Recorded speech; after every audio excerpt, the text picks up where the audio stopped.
Good evening, everyone. My name is Gina Francis Makwabe. I'll be chairing this session this evening in East Africa. Probably in West Africa, it's also in evening. We are 2 hours ahead of you. Yeah.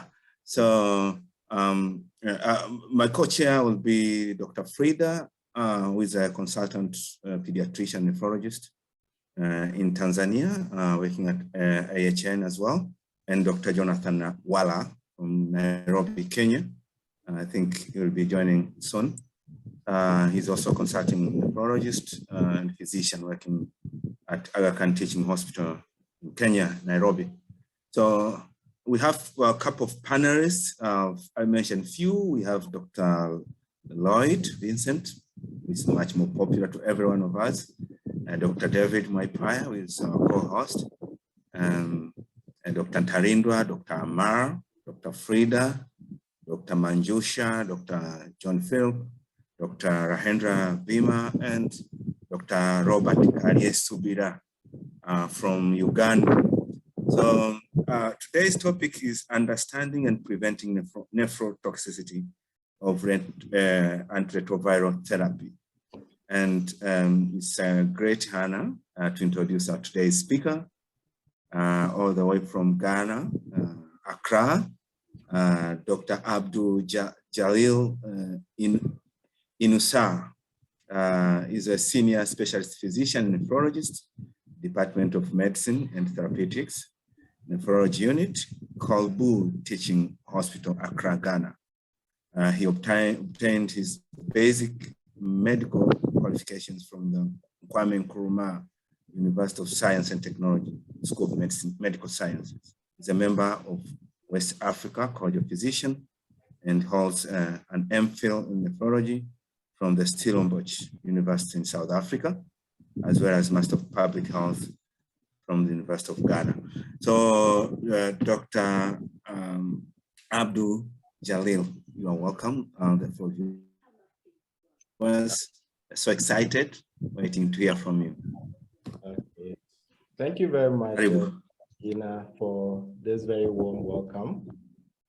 Good afternoon, good evening, colleagues and friends. It's a pleasure to be with you all today. I think I can share my slides now. Dr. Ngina, and thanks everyone for joining for today's presentation. I'll be giving a broad overview of understanding and preventing the nephrotoxicity of antiretroviral therapy, which it's quite dear to our hearts, particularly in Sub-Saharan Africa, where we tend to have a higher burden of these diseases. By way of disclosures, I have no conflict of interest to declare.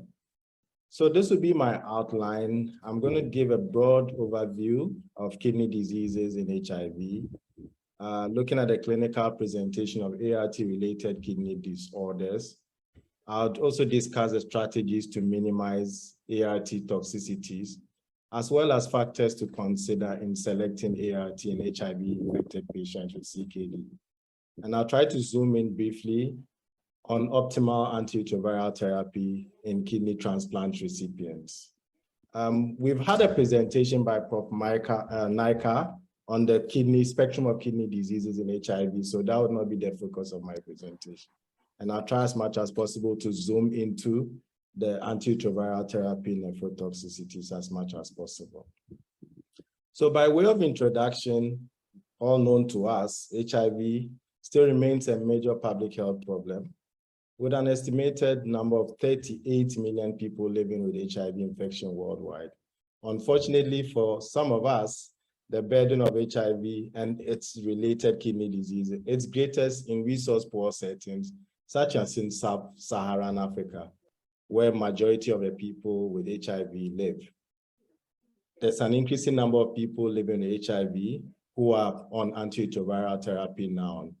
And this antiretroviral therapy has had a major impact in the management of these patients, as has been reflected in the reduction in morbidities and mortality across the globe.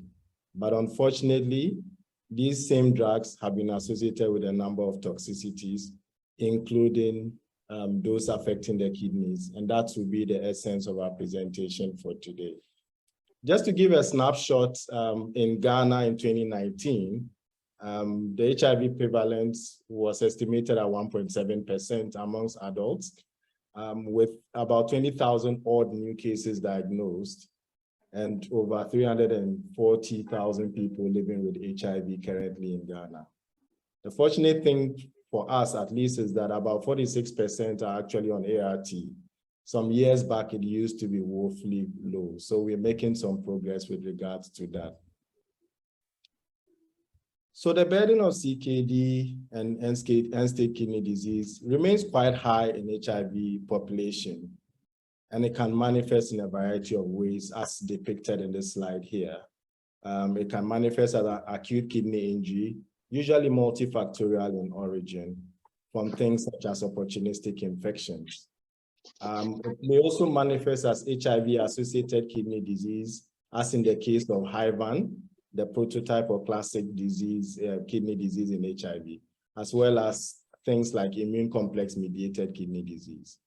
And in recent times, with the aging population and the fact that people with HIV on ART are living longer, there's this other huge burden of comorbid kidney disease, such as diabetic nephropathy and atherosclerosis.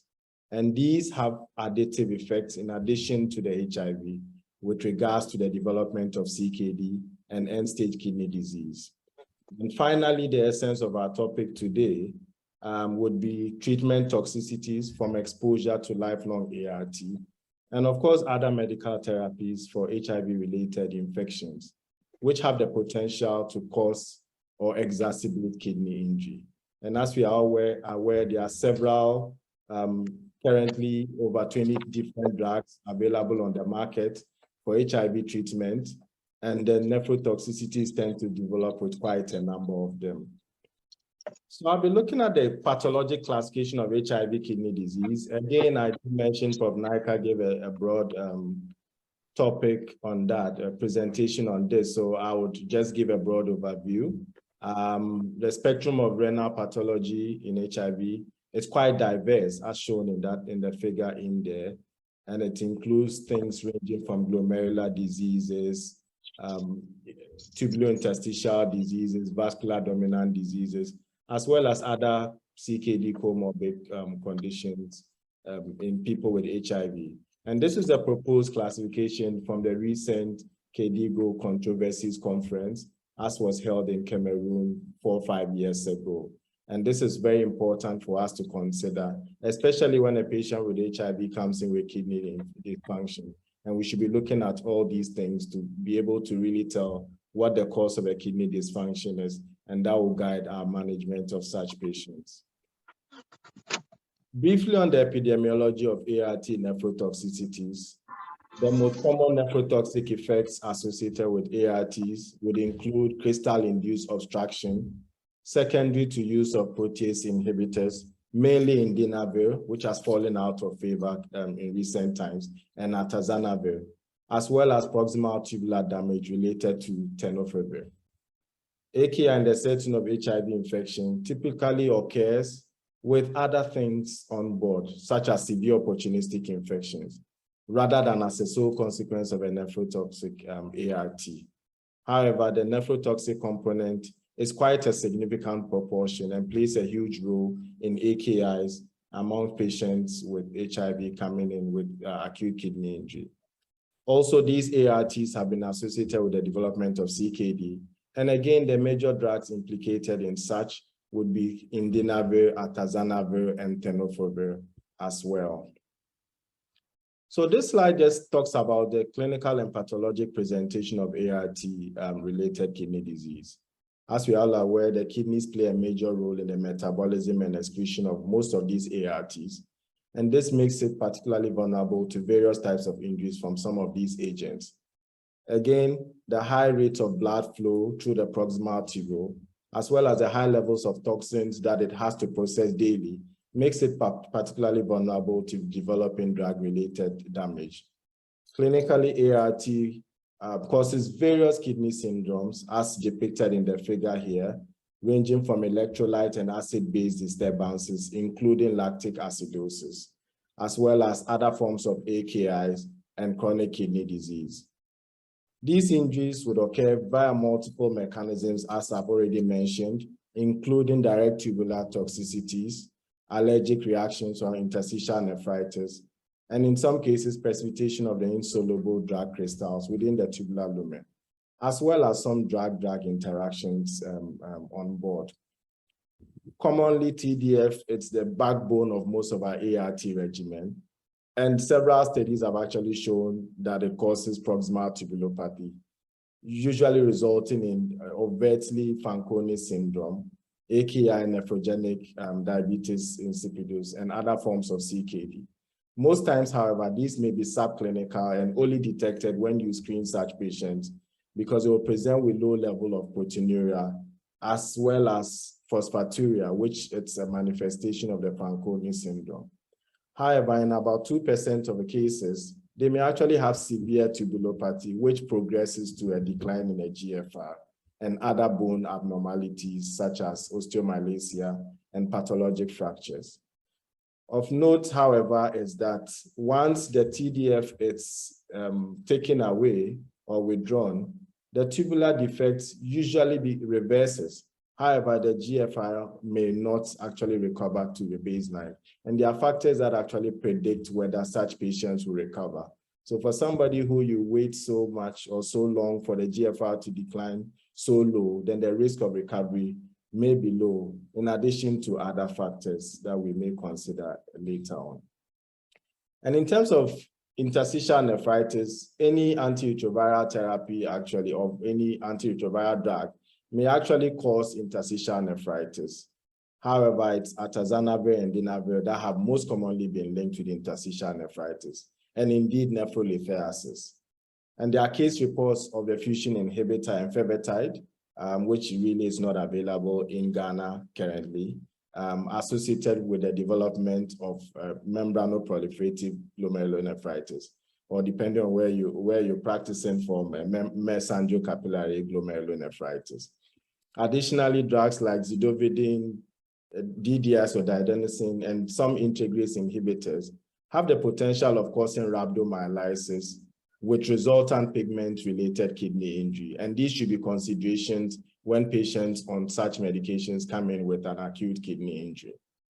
In recent times, because of the increasing number of HIV-positive patients who are getting kidney transplants, we should be concerned about the interaction between immunosuppressive therapy and the ARTs. And we will be discussing that a bit later in the presentation. And of course, in recent times as well, the endorsement of tenofovir with emtricitabine for pre-exposure prophylaxis also adds a new dimension to clinical and pathologic presentation of ART toxicities. And it's been actually shown that even in patients who are HIV negative taking PrEP, they also may be at risk of developing nephrotoxicities from these agents. So not necessarily being HIV, it's the risk factor here. So the risk of nephrotoxicity is actually quite numerous, several factors, including patient-related factors, as well as a drug regimen, which we'll be zooming in on a bit later. Major risk factors for ART-induced AKI, and of course, associated mortality, depending on the severity of the AKI, would include severe immunosuppression, as well as presence of opportunistic infections. However, we should always bear in mind that traditional risk factors for kidney disease like hypertension, diabetes, and concomitant use of nephrotoxins still remain a concern in patients with HIV on ART. So I think looking at it, commonly what we talk about is TDF or tenofovir nephrotoxicity. So I'll just share a few slides on TDF nephrotoxicity and whether tenofovir alafenamide plays any role in protecting the kidneys in any way. So generally, TDF is safe and well tolerated, but it has a potential for cumulative nephrotoxicities. And this has been reported severally in many observational studies and RCTs as well. It's been associated with a decreased eGFR or creatinine clearance, as well as rapid eGFR decline and proteinuria. And in most cases, because this is tubular proteinuria, it's usually non-albumin proteinuria, things like retinol binding proteins, with some mild albuminuria as well. In this meta-analysis examining the safety of TDF, there was a significant greater loss of kidney function as well as greater risk of AKI among TDF recipients compared to control subjects, as well as a significantly increased proteinuria compared to standard therapy without TDF when you use TDF regimen. So this underlines the fact that TDF actually contributes to nephrotoxicity, either via a decline in GFR, as well as a tubular damage causing tubular proteinuria. The same pattern actually shows for albuminuria and other non-albumin proteinuria as well. So this slide just tries to understand how people are vulnerable, or what makes people vulnerable to TDF nephrotoxicity. So TDF is predominantly eliminated via a combination of glomerular filtration as well as active tubular secretion. So it enters the kidney cell, mostly the proximal tubule, from the basolateral side via the organic anion transporters 1 and 3, mostly in the 1 subtype, and leaves by extrusion from MRP or mates on the apical surface. So what happens is that sometimes certain medications, particularly PIs boosted by ritonavir, would inhibit some of these transporters and therefore lead to increased levels of tenofovir in the cell. And that would result in toxicities, mostly represented as mitochondrial damage or dysfunction, which is classically found when you do a kidney biopsy in patients with TDF or suspected TDF nephrotoxicities. The same principle actually applies in the inhibition or reduction of creatinine secretion by the proximal tubules by drugs such as the new integrase inhibitors, dolutegravir, as well as the new pharmacoenhancers, cobicistat and rilpivirine, which actually also inhibits the MATE and therefore causes an elevation in serum creatinine. We'll actually look at the implications of that as we go on with the presentation. So TDF-induced renal toxicity is more likely to occur in HIV patients. And as already mentioned, even patients who were HIV negative, who were taking PrEP, were also at risk of nephrotoxicities. But generally in HIV patients who have pre-existing kidney disease, depicted by elevated baseline serum creatinine or low baseline creatinine clearance, as well as poorly controlled HIV disease evidenced by low CD4 counts and very high viral loads, overall longer antiviral treatment duration, and studies from Africa as well as other places have shown that average or the median time for development of some of these tubular defects, it's about four months for people to develop these things. Additional risk factors include older age, female gender, African American race, or ethnicity, presence of diabetes, and of course, the additional use of other nephrotoxic drugs. Again, as already mentioned, co-administration of tenofovir with ritonavir as a booster for other protease inhibitors actually increase the risk of nephrotoxicity because of the reduction in the secretion of tenofovir in the proximal tubule.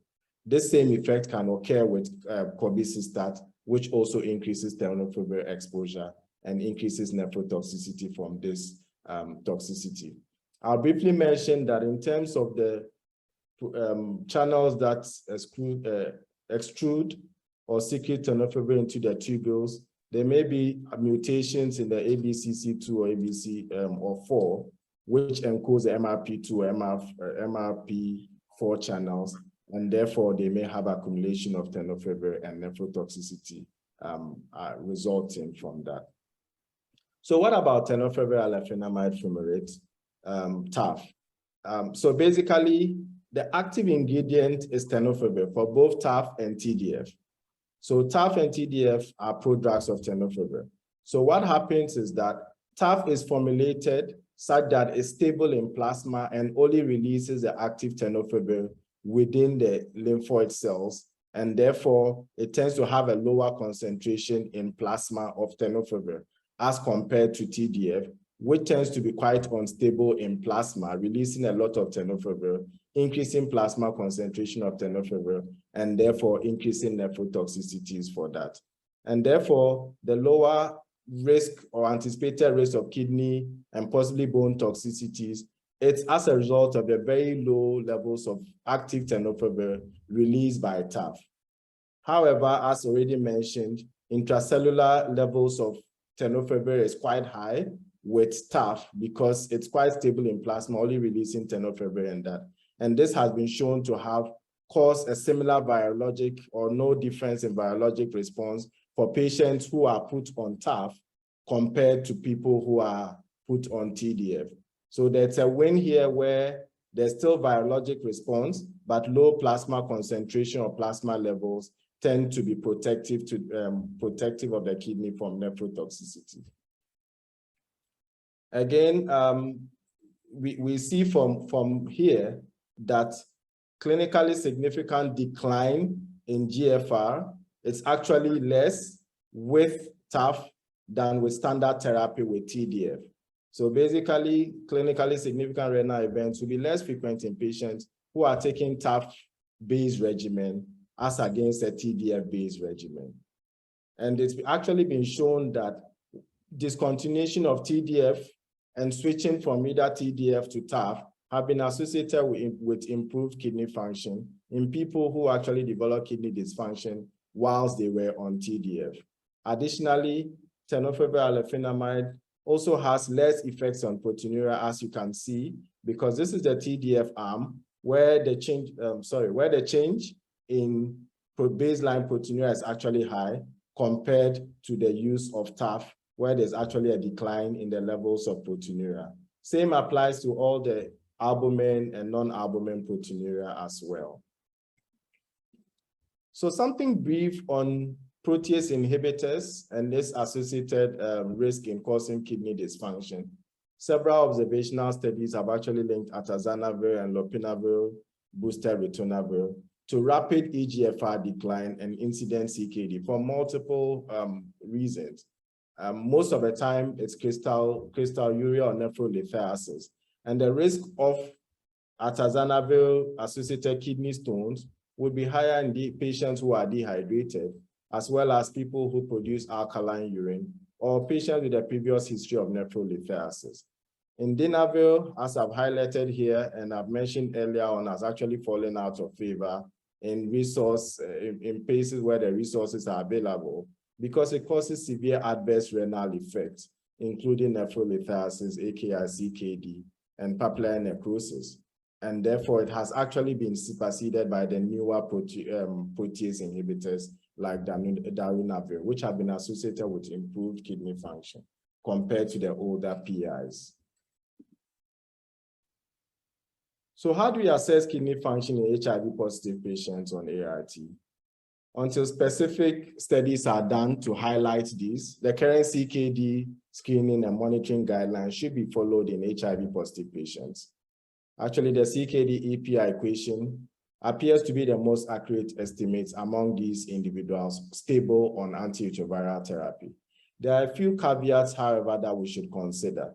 Most patients with HIV, even while receiving HART, may present with severe muscle wasting and therefore can have lower serum creatinine concentration. And when you consider that, you may actually falsely believe that these patients have normal kidney function. And therefore, in such patients, we shouldn't rely on serum creatinine measurement alone as a measurement of a GFR. Additionally, some of the antiretroviral drugs, such as integrase inhibitors, and then pharmacoenhancers like obesistat, may interfere with the tubular secretion of creatinine, resulting in an increase in serum creatinine, even without a change in the GFR. And this may actually lead us to falsely make a diagnosis for acute or chronic kidney injury and go at sea with a workup for that. So in these cases, you should consider that there will be absence of other markers of kidney injury, such as proteinuria, hypertension, hematuria. And absence of these would actually support that indeed this is a benign drug-induced elevation of creatinine and not an actual kidney failure or kidney impairment resulting. Therefore, because of all these caveats with the use of serum creatinine alone, in certain cases, cystatin C may be used if available. Not very available in Ghana, I must say, but it's actually overcome some of these barriers with creatinine.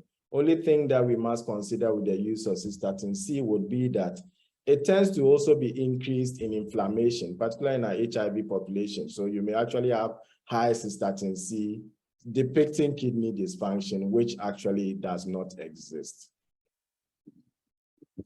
So what are the strategies that we must employ as nephrologists or physicians in the management of our patients to avoid ART nephrotoxicities? So first of all, at the time of HIV diagnosis and before we actually initiate ART, all the patients should be assessed for evidence of CKD. And if this is present, we should appropriately stage for the kidney disease. Additionally, there's a need to avoid nephrotoxic ART in populations with CKD or at high risk of CKD.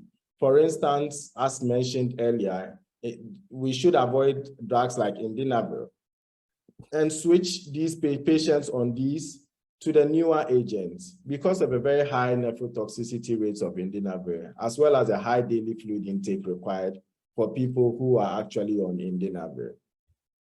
We should also remember that many antiretroviral medications are partially or completely eliminated by the kidney and therefore may require dosage adjustments in CKD. We'll be discussing a few of those and what adjustments that would make based on the GFR. And they actually established guidelines for those adjustments of some of these medications with declining kidney function.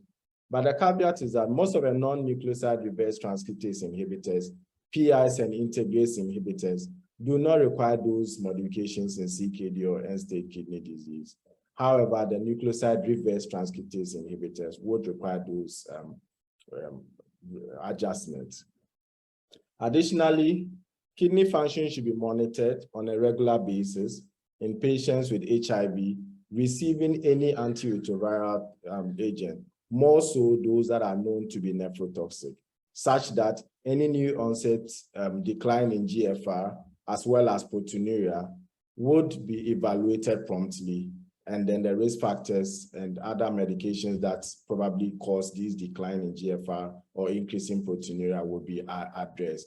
We should realize that early detection of these risk factors and then systematically screening for these causes of CKD and appropriate referral to a nephrologist or renal management team should be advocated really for improved patient care. Finally, we should consider drug-drug interactions in our prescription of ART for patients. In fact, all patients, more so patients with CKD. So drug interactions are common with ART because several ARTs will actually either induce or inhibit absorption or hepatic metabolism or tubular secretion of other co-administered drugs. And these should be considered when we put such patients, when we are prescribing ARTs for such patients. So this is actually also from the KDIGO Controversies Conference, as mentioned earlier, which was held in Cameroon. So it actually just gives an algorithm for how we manage our patients with HIV. Upon HIV diagnosis, again, patients should be assessed for any evidence of pre-existing kidney disease using urinalysis or proteinuria measurements, as well as estimation of the GFR, and then refer to a nephrologist if there's a need or if appropriate, based on the level of kidney function, whether there's an unexplained AKI or CKD, or any worsening proteinuria. Unfortunately, this is not often performed due to resource constraints in many areas in sub-Saharan Africa, including Ghana, but hopefully we should improve our resources so that we can actually optimize the management of our patients with CKD, our HIV patients with CKD. Additionally, we would need periodic monitoring of patients who are on ART. So basically, patients who are stable on ART may require annual monitoring of their kidney function, urinalysis, and estimated GFR. However, those with higher risk or those on TDF boosted by ritonavir or corvisistat may actually need more frequent monitoring. And when we have reasons to believe that there may actually be proximal tubular dysfunction from proteinuria, from use of TDF, we may actually want to measure things like serum phosphorus, as well as urinary phosphates and other non-albumin proteinuria to confirm our diagnosis of TDF nephrotoxicity. But however, once CKD is established in such patients, we should follow the KDIGO guidelines for monitoring and management of such patients, just like we do for all other patients with CKD. So what are some of the considerations in selecting ART in our HIV-infected patients with CKD? So basically, a lot of factors have to be considered.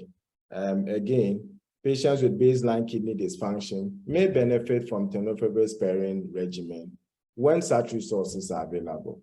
For instance, in settings where they have access to tenofovir alafenamide or TAF, or abacavir and darunavir, we may actually substitute those for TDF, atazanavir, or lopinavir, booster ritonavir. Again, this should be in patients at high risk of CKD or those with rapid eGFR decline. And of course, it should depend on the availability, whether the resources are available. And I must say that currently, TAF is available in Ghana, but not as part of our ART regimen. It's actually available for patients with hepatitis B, and patients actually have to pay for it out of pocket. And as you can imagine, it's quite expensive relative to TDF. Other things we may also have to consider will be the clinical and virologic profile of the patient. Whatever be the case, it is important to note that the choice of a nucleoside backbone depends on the patient's clinical profile or virologic profile. For example, if patients have a baseline viral load, which is quite high, more than 100,000 copies per ml, tenofovir tends to be more preferable over abacavir in such situation. So it may be a factor notwithstanding when we are considering these things. Overall, other comorbid conditions or co-infections may also limit your or help you consider what ART to use. For instance, patients with HIV Hep B co-infection would require tenofovir plus lamivudine or emtricitabine as a backbone. So in such patients, we may have to just adjust the doses of a tenofovir or use TAF if available, adjust based on the eGFR as well. But we should realize that the most important thing is that we should not deny patients with CKD who have HIV the best combinations, especially now that we've proven that most of these drugs can be adjusted based on eGFR and equally safe. So in terms of risk stratification, again, proposed at the KDIGO Controversies Conference, at the initiation or consideration of ART, we should actually perform a CKD risk stratification based on whether the level of GFR as well as level of proteinuria and age. And in fact, in cases where they have other comorbid conditions, severe immunodeficiencies, diabetes, and other conditions who are actually at high risk, it is proposed that we avoid nephrotoxic ARTs like TDF, indinavir, atazanavir, and lopinavir boosted with ritonavir. However, in low-risk patients, the standard ART, according to the local guidelines, can be employed. So we should also realize that patients who progress to ESKD should be managed with the available modes of renal replacement in the country. There's really no difference in that, whether PD or HD. And then, because of ART, there's improving and actually comparable outcomes for patients who are HIV positive, as against compared to those who are HIV negative. The survival is actually quite good if they are stable on ART. So ARTs can actually be safely used in dialysis patients with those modifications. Again, mentioned earlier, those reductions are not required for PIs and non-nucleoside reverse transcriptase inhibitors. However, for nucleotide or nucleoside reverse transcriptase inhibitors, you need some dose reductions. For instance, tenofovir, it's usually given once weekly after hemodialysis. This chart may be a bit busy, but it actually just highlights a few things concerning those adjustments with the use of nucleoside reverse transcriptase inhibitors. Again, abacavir does not need any dose reductions. Generally, fixed dose combinations are not recommended because you may actually need to individually adjust the components of a fixed dose combination. So patients with decreased GFR may actually need to have individual drugs, which then have to be dose adjusted. TAF, or tenofovir leflunomide, can actually be used all the way down to GFR of 30, though data for lower GFRs is not currently available, but it's approved for use in patients on hemodialysis as well. So I'll briefly talk about ART considerations in HIV-positive kidney transplant recipients. We are all aware of the significant drug-drug interactions between immunosuppressive agents, backbones being our calcineurin inhibitors, antiretroviral therapy, and in certain cases, patients with hepatitis C co-infection who may need directly acting antiviral therapy. And these interactions should be taken into consideration when selecting ART. So basically, to minimize these drug interactions such that we have steady state concentrations of our CNIs, it's actually recommended that integrase inhibitors and nucleoside reverse transcriptase inhibitors are preferred ART agents, while the PIs and then the enhancers ritonavir and cobicistat are best avoided. Again, ritonavir is an inhibitor of the cytochrome P450 enzyme system, and therefore this decreases the metabolism of tacrolimus, resulting in an increase in blood levels and possible toxicity from tacrolimus. However, in contrast, the non-nucleoside reverse transcriptase inhibitor, efavirenz and nevirapine, are inducers of P450 enzymes and therefore may increase metabolism of tacrolimus, necessitating much higher doses to maintain adequate levels in such cases. So I would conclude now after this that antiretroviral therapy has dramatically improved survival in HIV-infected patients.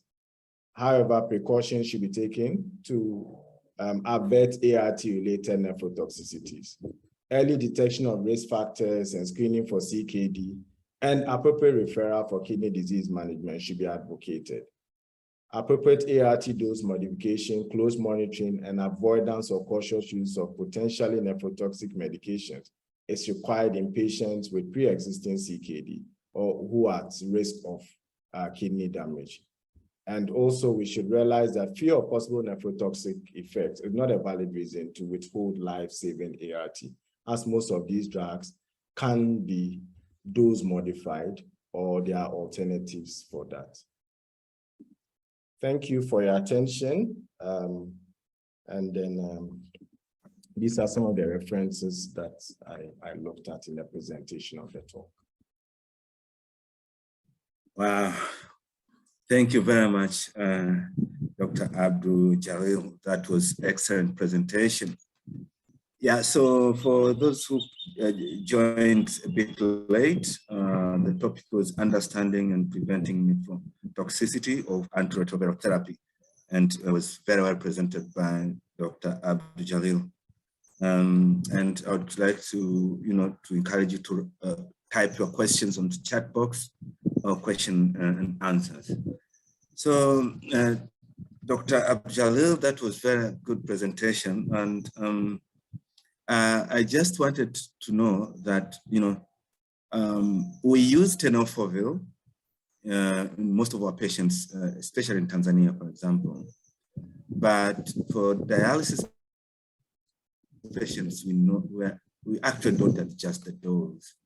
And as you clearly presented that we don't encourage fixed dose combination. And in our areas, getting single drugs which are not in fixed dose is very difficult. So we normally don't tend to adjust the dosage in our setting, and have witnessed fewer side effects, of course, for that. But I was thinking, why are we adjusting tenofovir dosage in patients who are on hemodialysis? Because anyway, you find the nephrons are not there. Maybe if probably we are, we are trying to avoid the systemic side effects, but for nephrotoxicity, I don't think if it will be helping much if we adjust the dose. What's your comment on that, Dr. Jalil?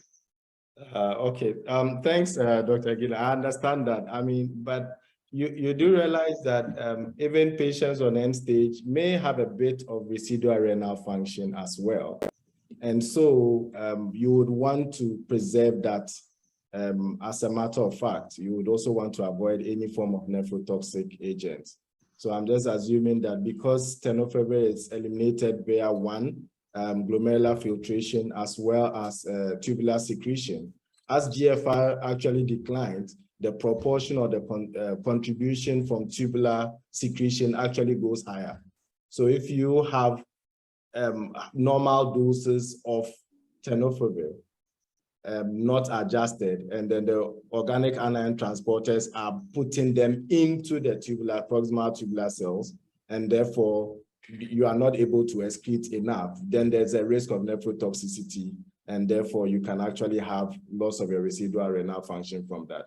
Notwithstanding, you also mentioned brilliantly that we're also looking at other systemic toxicities from tenofovir, like the bone toxicity, which has actually been demonstrated in several studies where they are having osteomalacia and fractures from the use of tenofovir. So I think this is all reasons why we need to adjust tenofovir even in patients on dialysis, at end stage on dialysis. I don't know if there's any contribution from anyone with regards to that as well.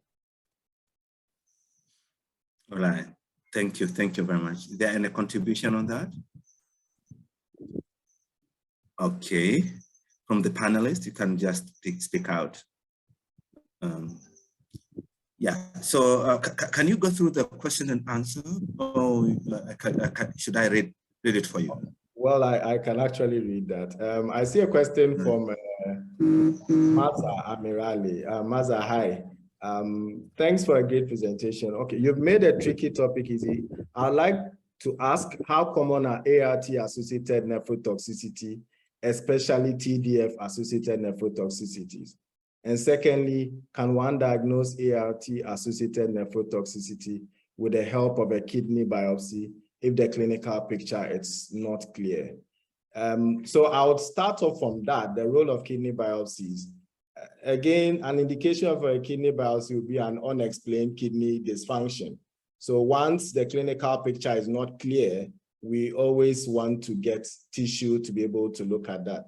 And you do realize, again, with the use of, initially, most people presented with, let's say, high-VAN. Clinically, we say this is high-VAN, but with the advent of ARTs, there's a whole broad range of other HIV-associated kidney diseases. So a kidney biopsy is definitely needed if the clinical picture is not clear, because you may actually find something that is potentially treatable and reversible and salvage those kidneys. The first part of it is, how common is ART-associated nephrotoxicity? So from the research, it was actually a quite huge range depending on the type of study and where they were looking at it. But I found broad ranges from 2% to as high as 48%, depending on where the study was. So I don't know, earlier on, one of our colleagues had mentioned he worked on TDF-associated nephrotoxicity in Uganda, I remember. So if you can tell us what actually you found was the prevalence of TDF-associated nephrotoxicity amongst your cohorts. Thank you so much, Doctor, for the presentation, and thank you for the question. So from Uganda, what basically I did was to look at the prevalence of renal tubular dysfunction. And these were patients who were on tenofovir for the interval of at least 2 years. And why I picked 2 years is because of the factor of reversibility, the one that you speak about it earlier. I had got some of the reference that they said above that patient tend to recover even the part of the tubular without even stopping the medication. But what I found out was 20% of patients. And how I get to diagnose these ones, I use the criteria of Fanconi syndrome instead of the monitoring the renal function by creatinine. So I use the phosphate wasting, uric acid wasting, and glycosuria. I couldn't do the proteins like the tubular proteins because of the financial reasons. But even when you use, there's one study that was done, actually two studies that were done in Spain, and another one, I think it was in Italy, that they somehow look at which one is somehow best and cheap as well, to like when you put them in combination, they can help to diagnose early the tubular proximal tubular dysfunction. And that's why I come up with the phosphate wasting uric acid and the glycosuria. So as you said, it's really vary. Yeah, it is a range of from small number to 40s. Mine, I got it was 20. Yeah. Okay. Thank you very much, Ando, for that. I don't know if there are any other inputs on that. Otherwise, I'll go to the next question from Joanne. Hi, Joanne. Thank you for an important talk. Just wanted to hear your experience on those adjustments for TDF post-dialysis. What virologic outcomes do you get in terms of viral suppression? So I must say my experience with regards to this is actually quite limited. Fortunately or unfortunately for us here, we are a bit cautious because of one, we tend to have limited availability to renal replacement therapy. So what happens is that anyone who tends to have a renal dysfunction from TDF at any point, we tend to just switch to less nephrotoxic. So you tend to have most of our patients who have advanced kidney disease or any declining kidney function, not on tenofovir or TDF per se. TAF was an option, but the cost, so most patients are not able to afford that. So I don't know if anybody else has any experiences with regards to TDF. And I must say, I didn't come across anything with regards to that dose adjustment. But either ways, I would just say that because the TDF is mostly cleared by the kidneys, if your kidneys are not working and so therefore you are not able to get rid of the TDF, even at reduced doses, the plasma concentrations will tend to still be quite high, and therefore you should get some viral suppression from that. Any experiences from colleagues with regards to that? Okay, so no comments on that. So I'll quickly go on to the next one, which actually states, so why then is atazanavir not renal dosed or adjusted? So simply put, the nucleoside reverse transcriptase inhibitors are mostly renally cleared, and that's why once GFR goes down, we are adjusted. But atazanavir and most of these other protease inhibitors are not majorly renally cleared, and so therefore there's really no need for those adjustments. The only concerns then comes in is if it's boosted with ritonavir, and as we mentioned earlier on, would tend to increase plasma concentrations of the tenofovir and TDF, and therefore may cause toxicities. But otherwise, it is not entirely renally cleared, and so you don't need those adjustments on that. Kindly comment on the use of abacavir in patients with a high viral load and kidney dysfunction.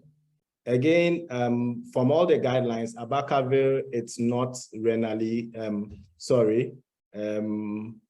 it's not renally adjusted, again, because of the way it's eliminated. But I mean, from all the researches that came across, it's actually proposed from the European guidelines, American guidelines, that higher viral loads actually require tenofovir, and that's why TDF tends to be the backbone for these things. However, in recent times, they're looking at dual therapy with integrase inhibitor and some other NRTIs, but I don't know how that plays in terms of the viral load. But generally, TDF-based regimens or tenofovir tends to be more efficacious when patients have a very high viral load. So, Joanne, again, Dr. Makwabe has already mentioned we do have difficulties to get single drugs because we have fixed dose combinations for most NRTIs. Just to add on my previous question. Again, yes, so unfortunate again with us in resource poor settings where most of the time we don't have access to these things. But I know for sure that in Ghana we have lots of, we now have all these integrase inhibitors on board, and you can actually do that with some other non-renally cleared or not adjustable medications until we are able to get our resources to be able to do optimal dose adjustments. Unfortunately, this is what we are facing as it stands now, Joanne. From an anonymous attendee, I haven't understood well how do we diagnose CKD in HIV patient on ART, as long as you said we cannot rely on creatinine and proteinuria. So maybe just a bit of clarification. I mentioned that we don't look at creatinine measurement alone as an estimation of eGFR, because sometimes we have the impression that looking at serum creatinine, it seems to be in the normal range, so we think that then the GFR is normal. So we're just looking at a caveat where creatinine actually is based on race, muscle mass, and sex, you know, all portraying muscle mass. So in patients who are severely wasted, they tend to have lower creatinines. And if you look at a creatinine of, let's say, 40 or 60, you would say that, oh, this person has a normal kidney function, forgetting that this person is severely wasted and therefore not producing much muscle mass. So that's what I wanted to portray with that. And in terms of proteinuria, you actually should look at proteinuria in diagnosing CKD. What I mentioned here was that in terms of TDF nephrotoxicity, particularly with the tubular disorders, you may tend to have non-albumin proteinuria like retinol binding protein and other of the alpha and beta microglobulins. And therefore, you may have milder albuminuria. So you may actually miss early stages of that because you are not measuring proteinuria as an entity, but looking at only albuminuria. Most ARV drugs are in combinations, and most HIV patients who later on present with CKD as stage 3, for example, have ARV enough to be given as nephrotoxic ARTs and been enough to have on. I actually don't understand. Dr. Ngina, I don't know if you get Dr. Faustin's question. Most of ARV drugs are in combination for HIV/AIDS. Patients who later on present with CKD at stage 3, for example, will one ARV enough to be given? So he's asking that if you can give one single drug rather than a fixed drug combination in patients who are in early stages, like in stage 3. Is that possible? And it be enough to prevent HIV multiplication? That's what he's trying to ask. One single drug. Yes. I would say no, because I mean, as it stands now, from the evolution of ART therapy, we've seen single drugs, dual therapy not really being effective, and therefore we came up with a combined or HART, which is actually a 3-drug regimen. So I just doubt if one single drug alone would be enough. Again, I did come across the proposal for the use of dual therapy these days with the use of integrase inhibitors and NRTIs. But I think there's still more evidence to be gathered with regards to that. But a single monotherapy for HIV, I doubt if that will be enough to suppress viral multiplication. Dr. I think we've gone through all that. And Dr. Amirali is saying that to be on the safe side, I usually tend to stop TDF and change to abacavir once eGFR is less than 60. Again, I think that seems to be our practice here because we are worried that once we don't stop these medications and they do get down to end stage, they may not be able to afford renal replacement therapy. So it's probably better to be safer than sorry. So I think to some extent, Dr. Amali, I agree with you on that. Thank you very much.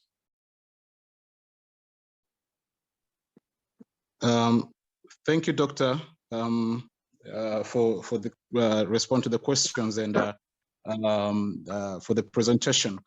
I just have few points or questions I just want to understand here. I hope you can hear me well. Yes, I can. Okay. So one is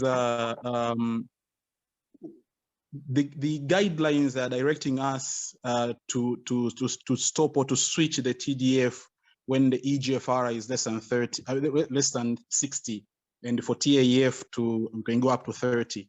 But if we go down, we clearly understand that there's one molecule that is very important in kidney development of kidney disease or CKD, crotho, that is mainly produced by the kidney as well, apart from other organs. And this crotho, once you are at stage 2, you already start declining, producing this molecule. Are we really protecting this kidney if we stop or we switch the TDF when the patient is already at less than 60 of EGFR? That may be like, that's one question. But it looks like we are guided to, the second question is like, it looks like we are guided to monitor renal function, again, by using markers that are, again, not really sensitive to what we are looking at. We are guided to monitor the glomerular function while the effect is happening in the tubules. By using, so we are using creatinine while the effect is happening in the tubules. Why can't we push forward and use these markers of Fanconi to regular monitor these clients and catch them early than later? And maybe the one last question is, I can't stop my mind thinking about APOL1 in this patient. And so talking about APOL1 with interaction by itself, accelerating this kidney disease, how is the picture when you put together with ARTs? Okay. So I think I would summarize all three in one to say that in terms of kidney disease progression, most often than not, it's not a one factor issue. It's multifactorial. So as part of our management in delaying progression of kidney disease, we do recommend again that we avoid any nephrotoxins. So stopping the tenofovir again, as depicted from other studies and even the study from Uganda, does not necessarily stop the progression of kidney disease, especially if there's already chronic tubular interstitial damage. You may not necessarily reverse it fully. And in studies, I've seen that as many as 25%, once they got a GFR decline, did not recover back to their baseline. So it is one of the factors that we need to consider. Of course, the pathophysiology in the development and progression of CKD is going to be ongoing once there's RAS activation and all the fibrosis going on in the tubular interstitium. And that is why we're suggesting newer medications to actually target these things. So stopping the TDF may actually be taking out one of the factors that will probably cause a faster decline. And there are studies that have shown rapid decline in GFR with TDF. You know, so it's not necessarily a creatinine creep where it's gradually going up and up, but you can have a steep decline in GFR, which to some extent may not be reversible as well. In terms of the tubular function, again, from the diagram with regards to the KDIGO controversies conference held in that, they actually proposed that for patients on TDF, or other nephrotoxics or other things that can worsen TDF, they actually proposed that you can look at serum phosphate markers and fractional excretion of some of these things. Again, how available is retinol binding protein? Our colleague from Uganda did mention again, he couldn't do retinol binding protein because of the cost. Another thing is that we don't even know the clinical significance of that in the long run, just like we know microalbuminuria or moderately increased or severely increased albuminuria actually portends an increased risk of cardiovascular and renal deterioration. We're not too sure what these other tubular protein markers would do. Are they toxic to the tubules? What's going on? But again, it's recommended that if you have these available and you think that this is proximal tubulopathy from TDF, you can actually monitor that by checking those as well. In terms of the ApoL1, I must say that, I mean, all the interactions or all the spectrum of diseases that they've been linked to, HIV, non-HIV, non-diabetic kidney, the FSGS and all that, I think also plays a role and it's probably a risk. And if you did realize that from that table that actually showed some of the risk factors for TDF nephrotoxicity, there was this element of African American ethnicity. And then I do strongly believe it could all be linked to some of these genetics with regards to ApoL1 gene variants as well. So maybe we can have an input on that as well, but that's just my thoughts with regards to African American ethnicity being a risk factor for TDF nephrotoxicity, obviously in addition to other genetic predispositions. Thank you, Doctor, for that elaborative answers. So I think really we need, as Africa, maybe we need to move forward on not just to follow guidelines that maybe everyone who, and this goes again with the financial issues in the policy. Not like everyone who we diagnose with HIV, you just start maybe TLD or TLE. Maybe we may need to go down and see who is more at risk, again, by using things which are really sensitive and maybe screening these things like Apple, looking at the markers which are important in diagnosing these different diseases. So I agree with you. Maybe now it's upon us to do research and to come up with our own way of practice. Thank you so much, Doctor, for the wonderful presentation. Thank you very much for your contribution. Well noted as well. I've seen a hand from Dr. Bima. Dr. Bima, thank you, please. thank you, Jana. Thank you very much, Dr. Abdul-Jalil, for that wonderful presentation. I really enjoyed it. I enjoyed it because I must tell you that in the pediatric population, and I'm talking purely from South Africa, we're getting less and less experience with HIV nephropathy and drug-related things because we're just not seeing HIV nephropathy. And that's great because of the fact that mothers are, getting ARVs, etc. But what we are encountering is that we have a lot of babies that are born to mothers who have been put on ARVs, and they are ARV exposed but not infected, right?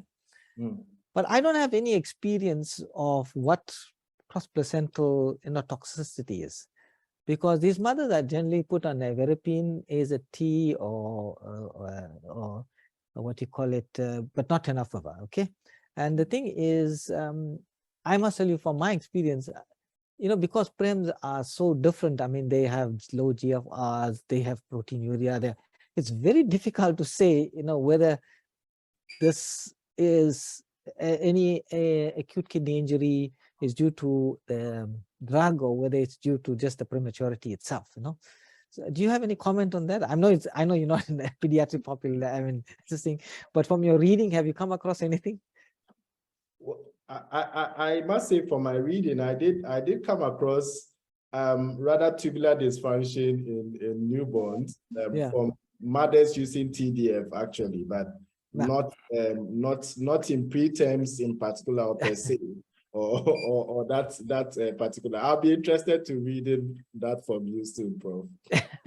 No, I must say, I mean, I'm not doing any work on that, and I was hoping somebody could share, because I was just asked this question by one of the neonatologists, and I said, I don't have any experience with that. You know what I mean?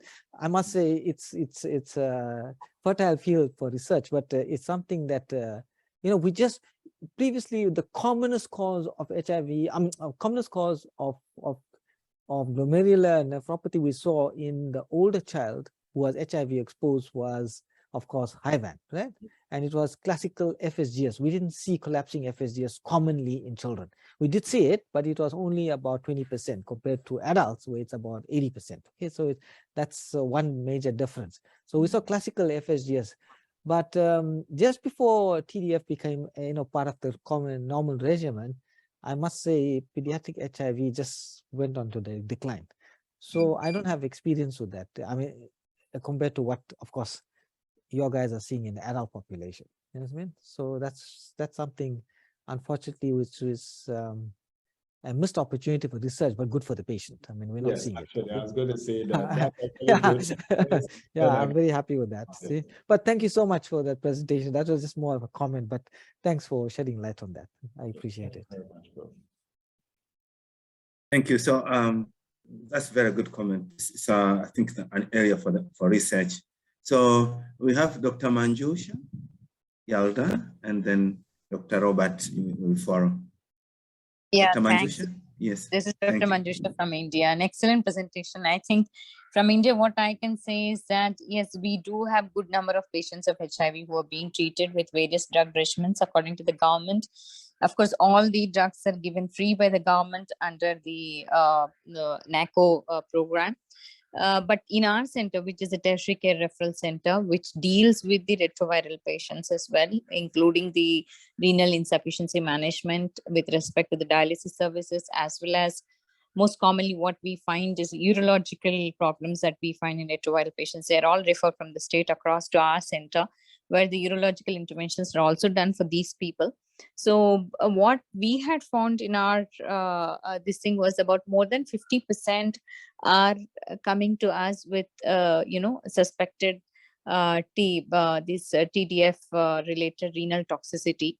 But we could not do biopsies in majority of them. Most of them had an acute kidney injury and of course acute and chronic kidney disease as well. Not much of a complete renal recovery that we had seen in these patients at the end of the discharge. We have limited resources, as you have been discussing, like much more limited than what you have, because the amount of dialysis services that we have for the retroviral patients is also equally limited, though we give free dialysis to everyone. But for retroviral patients, we do not have dedicated dialysis services in public sector hospitals in the form of maintenance hemodialysis. Only the acute patients are dealt with us. So within the short duration of the stay that they generally stay, the renal recovery is little limited. The biopsies we were not able to do because of constraint of the facilities and all these things. But then we had seen good number of the patients coming with this renal insufficiency following usage of the tenofovir. So what we had found is probably the mortality, which was about a little 15 to 20% in our group, was probably related to the late referral of the population. So we have the ART centers which are located in each and every district, and people managing the ART patients in their own districts. But then the referral should be early once they manifest. This was not easily happening in our area. That was one factor. And of course, the elderly group and people who do not confess to us that they are using ART. So all these things, because of the stigma and all these things. So we are still lagging much behind, I think, Africa with respect to the management of the retroviral patients. Having said that, yes, of course, we do the interventions and all these things, but we need a lot of systematic infrastructure support to support the retroviral patients, just not the drug deliveries, but then from the renal perspective, the other management as well. And very few centers, I think 1 or 2 have done renal transplant, but otherwise we are not much geared up as far as the renal replacement therapies are concerned. And once we are dialyzing these patients, in case we are forced to do a hemodialysis in an unavoidable situation, we do isolate the patient. I'm very not sure about how the situation is in Africa with respect to the isolation or not. So we're still little primitive as far as the management of the retroviral patients with renal insufficiency is concerned. So this is what I can share overall. Though ours is a referral center, though the number is less, but this is what is the experience that we have. So do you isolate the retroviral patients for maintenance dialysis? I mean, is it like that? And how about the economics of provision of the RRTs as well as the drug delivery to the patients who are affected with HIV in your system? Thank you very much. Nice to hear about your experiences. Day in, day out, we always think that we are far behind, but hopefully we'll get there.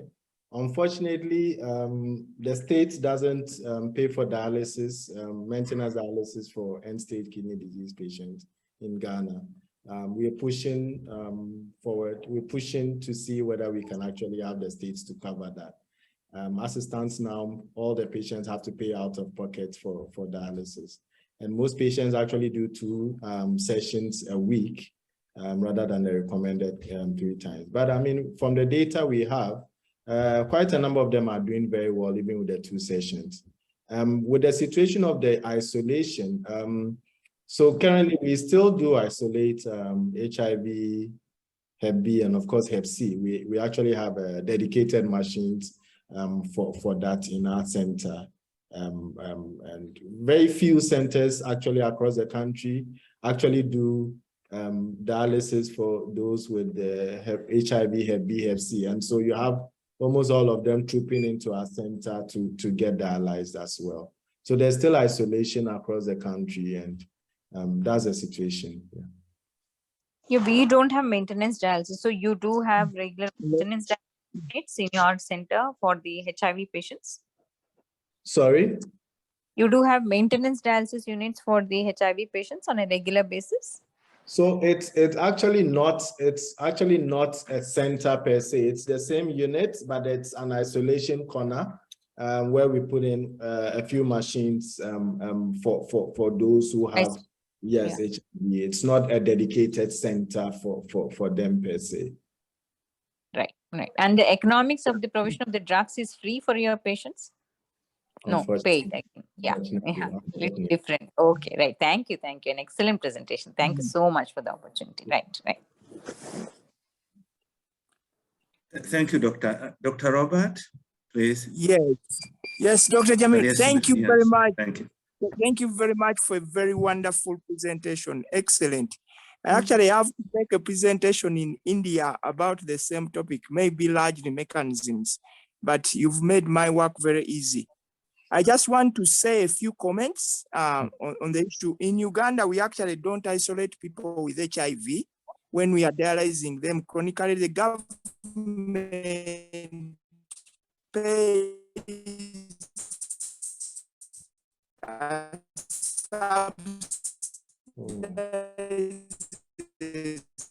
dialysis, but the exaction should be separated, except the virus. So there's really no good reason, unless the nurses are not practicing infection control. Of course, for hepatitis B and C, those should be separated. But actually, if you are using the same nurse, it's not actually the machines that spreads the infection. It's actually the infection control criteria that does that. But what I wanted to talk about was really the question that was asked about the diagnosis. We've done some determination of glomerular filtration rate in 3,000 people using IXO, and we found that actually creatinine is not a very good mark, just like you said. Maybe for the reasons you've said, coming from in utero up to repeated infections and everything else. So I think the suggestion of when you are dealing with people with TDF toxicity, looking at the tubular function and perhaps looking at the cystatin C. I know it's about 5 times more expensive. We actually found that cystatin C did a very good job. Now, for those who are not able to do the test, you can do a simple Chipman's test. Doesn't occur in all people with TDF, but if they give you an indication, the TDF toxicities is that most people don't think about them, and people come to us very late. And usually what tells the story is when they have bone dysfunction, and this takes very long to recover, as you actually said. We've been able to do some DEXA scans on a few individuals, and their bones are actually totally gone. So really, people should look critically at the TDF regimen. But the other way, from the Dutch trial, which was done earlier on, it actually showed that people who got TDF actually improved. So if you don't have alternatives and you are able to monitor at some level, people should not be denied TDF unless their GFRs actually drop below 50. So it's very important that these things are put into context, even as we continue to manage and improve our patients. Thank you very much for a very wonderful presentation again. Okay, thank you very much, Robert. All right, I think Abdual-Jalil, that was excellent presentation. My internet was a bit unstable.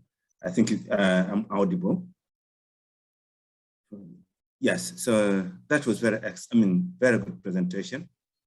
And I think we have come to an end of our today's presentation. But before we close, Dr. Lloyd, I think you should have comment on today's presentation. Oh, wonderful, really wonderful, beautiful.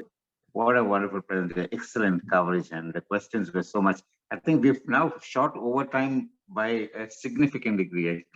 Wonderful, and I think this is recorded, and we sure will put it up on YouTube, and it's very, very useful to all of us across the board. Thank you so much, Jalil, for this wonderful show today. Wonderful, really, so detailed, and so much of illustration, so much of evidence, that is shown, and the participation was phenomenal as well, and all the questions to the end. Thank you very, very, very much.